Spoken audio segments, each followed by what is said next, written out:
নবীজি বলেন মান সামা আরাফা গফিরা লাহু সানাতাইন। মুসলিম শরীফের হাদিস। নবীজি বলেন কেউ যদি আরাফার দিনে রোজা রাখে আল্লাহ তাআলা তার 2 বছরের জীবনের সব গুনাহ মাফ করে দেন। একটা পূর্ববর্তী বছরের, এরপরে আরেকটা পরের বছর। তো কেউ যদি আরাফাতের দিনে রোজা রাখে মহান আল্লাহ তাআলা 2 বছর তার জীবনের গুনাহ মাফ করে দেন। এখন এই আরাফাতের দিনটা আমাদের কোন দিন হবে? রাসূল সাল্লাল্লাহু আলাইহি ওয়াসাল্লাম নির্ধারিত কোন তারিখ বলেছেন? কথা কি আপনারা শুনতেছেন? রাসূল সাল্লাল্লাহু আলাইহি ওয়াসাল্লাম নির্ধারিত কোন তারিখ বলেছেন?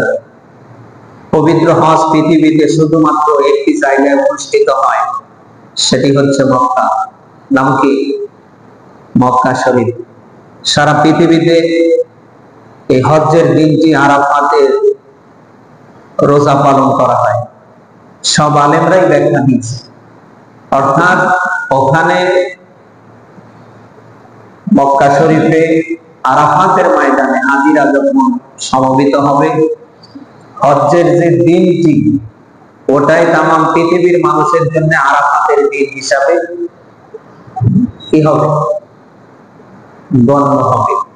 এই জন্য আমরা যারা আরাফাতের দিনে রোজা রাখতে চাই, আমরা 8, 9 দুইটা রোজাই রাখবো। পারবো না ইনশাআল্লাহ? 8 তারিখ 9 তারিখ। আর যারা পারবো, জিলহজের চাঁদ উদয় হবার পর থেকে আমরা 1 থেকে 9টা রোজা রাখার চেষ্টা করব। পারবো তো ইনশাআল্লাহ? 365 দিনের ভেতরে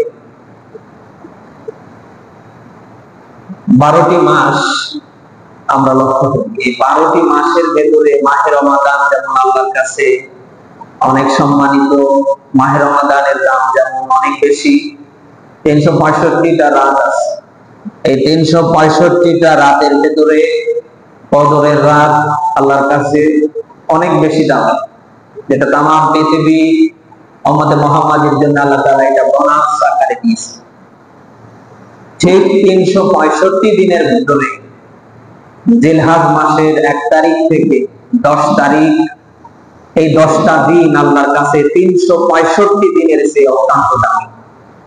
সুবহানাল্লাহ। নবীজি বলেন আফদালু আইয়ামিদ দুনিয়া আইয়ামুল আশর। মানুষের গণনা মতে যে দিন আছে, এই দিন সমূহের ভেতরে জিলহজের 1 থেকে 10 তারিখে এই 10টা দিন সকল দিন থেকে আল্লাহ তাআলার কাছে দাম। সুবহানাল্লাহ।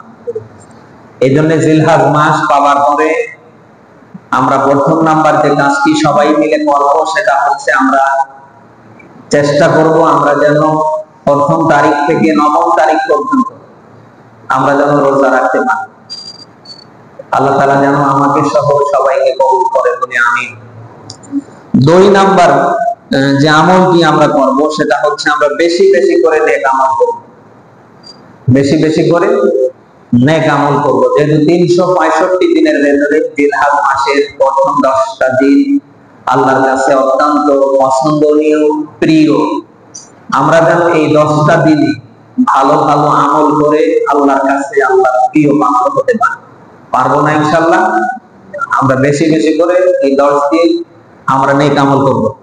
3 নাম্বার আমল আমরা করব, জিলহজের চাঁদ দেখার পর থেকে একেবারে আপনার কোরবানি পর্যন্ত আমরা যারা কোরবানি দিতে ইচ্ছুক, যারা আমরা নিসাব পরিমাণ সম্পদের মালিক, আমাদের যাদের উপরে কোরবানি ওয়াজিব, বিশেষ করে আমরা জিলহজের চাঁদ দেখার পর থেকে হাতের নখ, দাড়ি, মোছ, চুল, অন্যান্য জায়গায় যে লোম কোপ গুলি আছে এগুলি আমরা কাটা বন্ধ করে দিব। কথা কি আপনারা শুনতেছেন? জিলহজ মাসে যখন আপনি চাঁদ দেখবেন তখন থেকে নিয়ে একেবারে কোরবানি পর্যন্ত আপনার নখ, আপনার দাড়ি, আপনার মোছ কি বলেন আপনারা, গোফ না? গোফ, এরপরে মাথার চুল, এরপরে গুপ্তাঙ্গের যে লোম, এগুলি কাটা বন্ধ রাখবেন। কোরবানি শেষ হবার পরে আপনি কাটতে পারেন।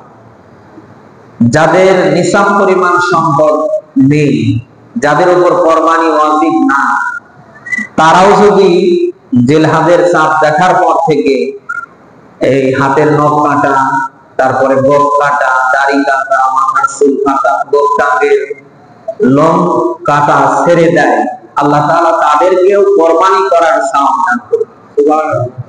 এজন্য পরস্পরায় আমরা সবাই মিলে এই আমলটা করব। জিলহজ মাসের চাঁদ দেখার পর থেকেই আমরা হাতের নখ, এরপরে মাথার চুল, গোফ, দাড়ি, গুপ্তাঙ্গের যে লোমগুলো, এগুলি আমরা কাটা ছেড়ে দেব। এই আমলটি আমরা করতে পারবো তো ইনশাআল্লাহ। চতুর্থ নাম্বার, জিলহজের প্রথম 10 দিনের আমল হচ্ছে আমরা তাকবীরে তাশরিক পাঠ করব। বিশেষ করে 9 জিলহজ ফজর থেকে 13 জিলহজ আসর পর্যন্ত প্রত্যেক ফরজ নামাজের পরে আমরা একবার করে তাকবীরে তাশরিক পাঠ করব।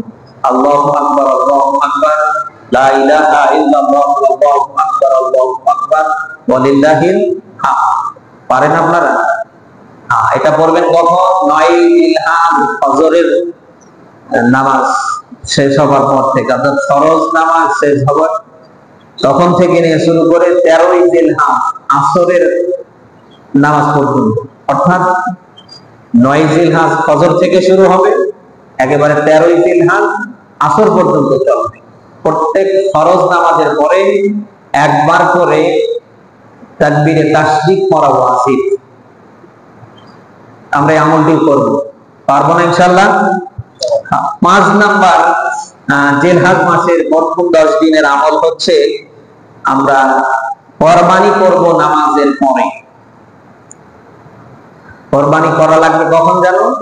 নামাজের পরে। আপনি যদি নামাজের আগে পশু জবাই করেন, এটা হবে গোশত খাওয়া। এজন্য আপনাকে কোরবানি করা লাগবে নামাজের পরে। সূরা কাউসারে আল্লাহ তাআলা এই ব্যাপারে ব্যাখ্যা দিয়েছেন, ফাসল্লি লিরাব্বিকা ওয়ানহার। আগে নামাজ, এরপরে কোরবানি। নামাজ শেষ হয়ে যাবার পরে আমরা আমাদের পশুগুলি আমরা জবাই করব ইনশাআল্লাহ।